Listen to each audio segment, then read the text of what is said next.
Hello, my name is Jess. That is Hubble, the little gray fluff you can see on the couch, and welcome back to my channel. I talk about books and creativity and living a creative life, I guess. I don't know. We're still working on it. For those of you that don't know me, if you just stumbled on my channel, hello. I don't know what to do. I am a writer. My first book should be coming out sometime over the summer, hopefully. Oh no, Hubble, that is not very appropriate to do while we are trying to film. I will try to, maybe I can cover him up just a little. There we go.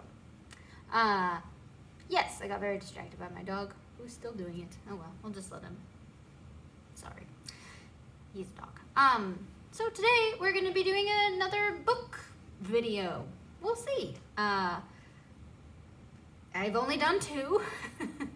I've really enjoyed, I really like reading, I really like talking about books. I think it ties in well to being, a writer. I think in order to be really good at your craft, you need to probably consume a lot of different forms of it. I think so, anyway, I don't know.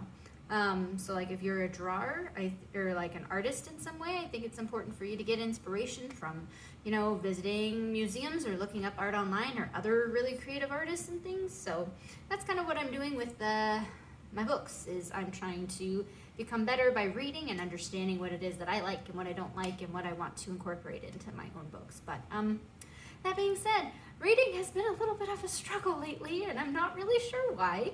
I think sometimes I just go through reading rhythms. I have been reading, I think since I was in 6th grade is when I really started, devouring, that is hard to say, like really wanting to read books and really wanting to explore different worlds through reading.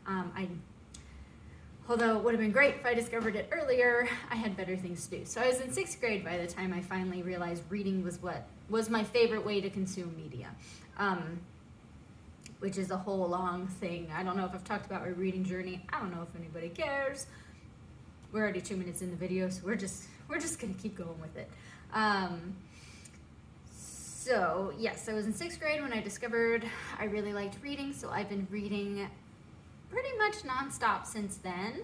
But I've noticed as I've gotten older, as I've had more school to do, I think when college kind of started up for me last semester, I just didn't feel like I had anything to read. I didn't feel like there were any books that were really capturing my attention. So I have started at least 5 or 6 books in the past 3 months and have not finished any of them until 2 days ago. I think I finally broke through it. I finished 2 books in like 2 days, and so think we're better, but reading sometimes just doesn't always work for me, which is also funny because I work at a library, so I'm around books all the flipping time.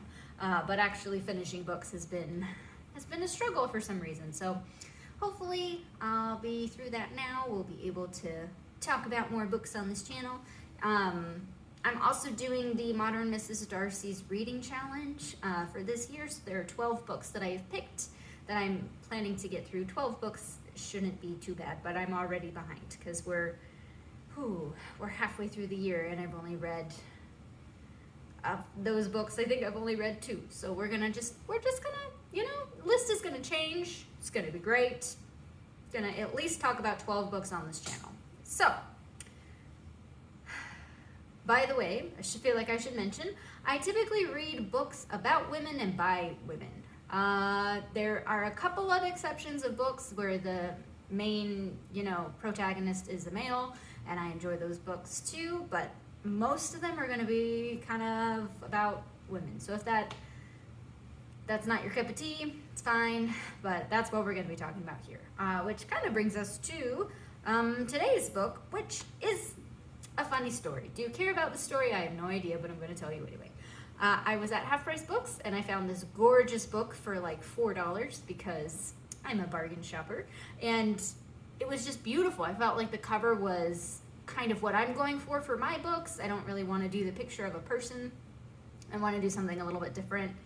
And so I bought it and then realized that it was the second book, and Half Price Books did not have the first book in stock. So I got the first book from my library since I worked there, and picked it up. And so here's the book. Let me see if my camera will, I don't know if you can even see how beautiful this book is because it has the dust jacket on it, but it has these gold and silver plated like images on it. Oh, it's so pretty.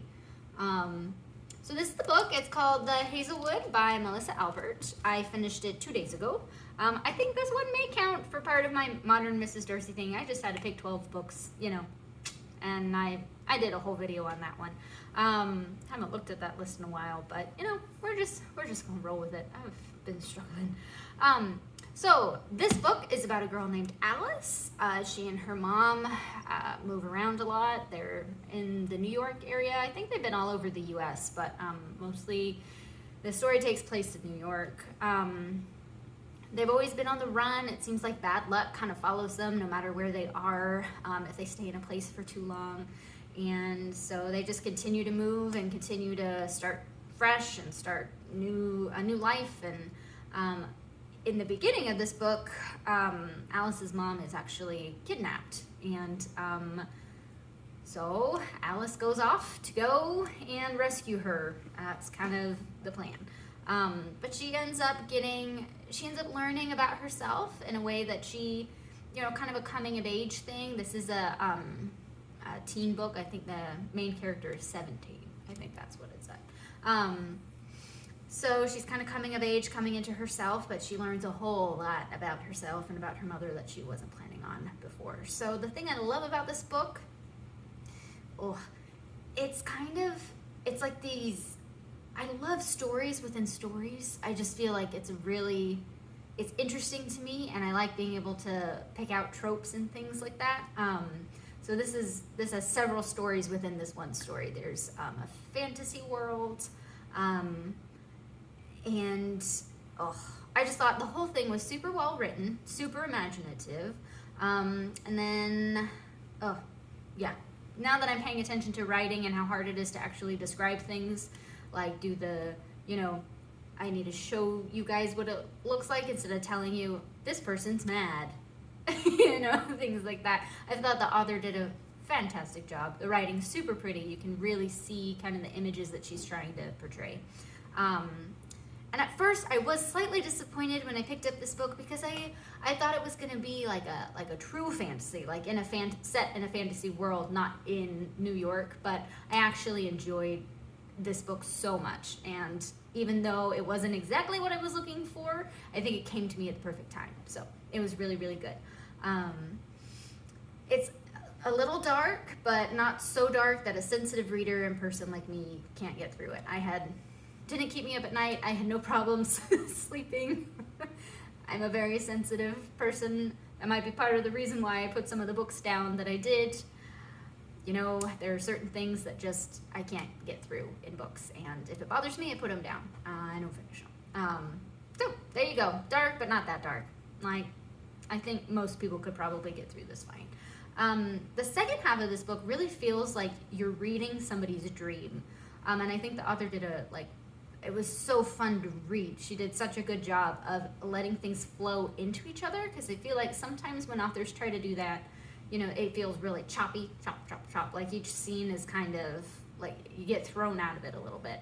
Another person that's really good at this is Erin Morgenstern in The Starless Sea. The second half of that book feels like you're reading a dream too, which I didn't used to really like, but then I really started liking Alice in Wonderland. So now dream sequences in books, I'm like, this is good. I like this. Your tastes change over time. It's weird. So overall, I really liked this book. I thought it was I think the cover is beautiful. Also, look at this part on the inside. Like, just the first page is so pretty. And, I just think the whole thing is beautiful. The second book is just as pretty, but it's blue and red together, like just really bright colors. So, yeah, I think I'll be continuing the series, especially since I bought the second book. If I didn't like this book, I probably wouldn't have continued and would have had to return. Oh, you can see the side too. Super pretty, except for the sticker from the library. But anyway, I really, really enjoyed this book. I'm glad to be back to reading. This really made me want to read again. I don't know, there are some books sometimes that I read that, you know, I can put down and I forget that I'm reading them and it's fine. And then I go back and I'm like, oh yeah, I already read this part of this book. But this one, I felt like I just wanted to come back to. I was excited to be reading again because I had no idea what was gonna happen. Some of the things, like the twist at the end isn't really, or in the middle isn't really that twisty. It's pretty obvious from the beginning. That part, I'm not gonna tell you what it is, but it's pretty obvious at the beginning. But I just wanted to know how it was gonna end. The twist didn't surprise me or anything, but I just didn't know how the character was going to get out of these situations. So it's pretty fast paced. It's pretty short as well. It's about like 350-ish pages, which isn't too bad for a book. I used to love really long books, but I can't do them anymore. I hate to say it stresses me out. It doesn't stress me out exactly, but I just can't read. I don't have that kind of time anymore like I used to. So overall, I really, really love The Hazel Wood by Melissa Albert. I will say on this channel, I'm only going to be talking about books that I like, not books that I don't. Especially being an author now and being like knowing how much work and time goes into things. I'll tell you things I do not like in books if it comes up, I guess, but I really am probably just going to talk about books that I enjoyed because I don't want to be negative here. We got enough negativity, so we're just going to be positive. So anyway, Hazel Wood by Melissa Albert. Really enjoyed it. Would recommend it if you like urban fantasy, if you like stories and dreamlike sequences and good descriptions. So there you go. That's my, it's not a review exactly. Maybe it's review. I don't know. Really enjoyed The Hazel Wood. I will be hopefully back next week with a new video. I think this week. First week of June is going to end up getting 2 videos because I forgot to publish the one that I did last week. I had it uploaded and ready to go, but I forgot. So if you're seeing me in first week of June, hello again. Otherwise, I'll hopefully see you next week with a new creative talk about something creatively. But anyway, thank you guys so much for watching. I will hopefully see you next week, and that's a goodbye from me and a goodbye from Hubble. Bye.